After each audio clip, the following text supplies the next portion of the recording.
朝に弔いの雪が降る、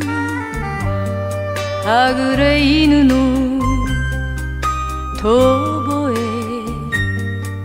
下駄の音きしむ、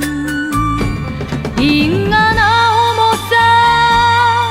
見つめて歩く、闇を抱きしめる蛇の目の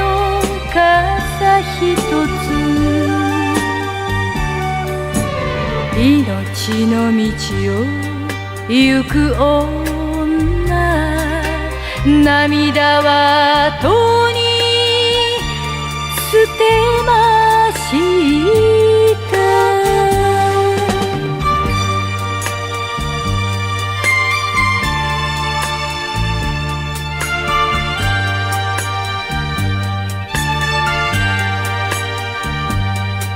振り向いた川に遠ざかる旅の日が、いてた鶴は動かず、泣いた雨と風、冷えた水面にほつれ髪映し、涙さえ見せない蛇の目の傘ひとつ、恨みの道を行く女、心はとに捨てました。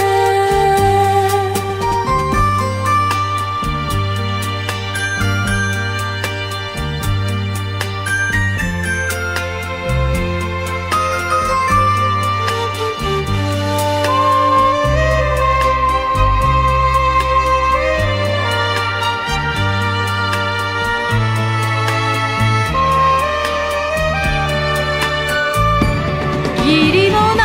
けも涙も夢も、昨日も明日も縁のない言葉、